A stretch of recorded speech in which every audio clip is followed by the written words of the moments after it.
Hello అండి. ఇవి మినపగారెలు అనుకుంటున్నారా? అస్సలు కాదండి. ఇవి ఉప్మా రవ్వతో చేసిన గారెలండి. అదే సూజీ రవ్వతోటి చేసిన గారెలండి. హాఫ్ అన్ అవర్లో ప్రిపేర్ చేసుకోవచ్చండి వీటిని. ఆయిల్ అస్సలు పీల్చవు. చాలా బాగుంటాయి. టేస్ట్ కూడా బాగుంటుందండి. అండ్ త్వరగా కూడా ప్రిపేర్ చేసుకోవచ్చు. ముందుగా ఒక కప్పు సూజీ రవ్వ తీసుకొని దానిలో హాఫ్ కప్పు పెరుగు వేసుకోవాలండి. ఫ్రెష్ పెరుగు అయితే బాగుంటాయండి టేస్ట్. దాంట్లో పావు కప్పు వాటర్ వేసి పెరుగులో ఉప్మా రవ్వ అంతా కలిసేలా బాగా కలుపుకోవాలండి. బ్యాటర్ ఇలా ఉంటే సరిపోతుందండి. ఇలా కలుపుకోవాలి. ఇలా కలుపుకున్నాక ఒక 5 నిమిషాలు నానబెట్టుకుంటే సరిపోతుంది. 5 నిమిషాలు నానిన తర్వాతకి ఇలా ఉప్మా రవ్వ అంతా గట్టిపడుతుందండి. అప్పుడు ఒక కప్పు అటుకులు కలుపుకోవాలి. అటుకులు కూడా బాగా కలిసేలా కలుపుకోవాలండి.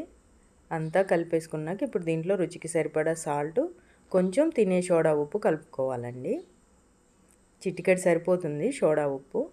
అంతా కలిపేసి ఇది పక్కన పెట్టుకోవాలి. ఇప్పుడు దీంట్లోకి సన్నగా తరుక్కున్న ఉల్లిపాయ, పచ్చిమిర్చి, కరివేపాకు వేసుకోవాలి.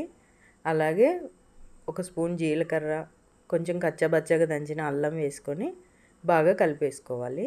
పిండి గట్టిగా ఉండాలండి. కొంచెం నీళ్ళు ఎక్కువైనా అటుకులు కానీ లేదా ఉప్మా రవ్వ కానీ కలుపుకోవచ్చు. మరీ నీళ్ళు ఎక్కువ కాకుండా చూసుకోండి.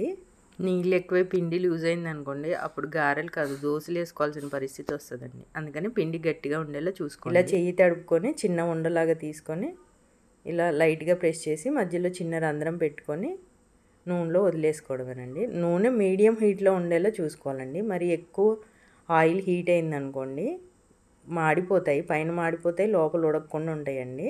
అందుకని ఆయిల్ మీడియం హీట్లో ఉంటే సరిపోతుందండి.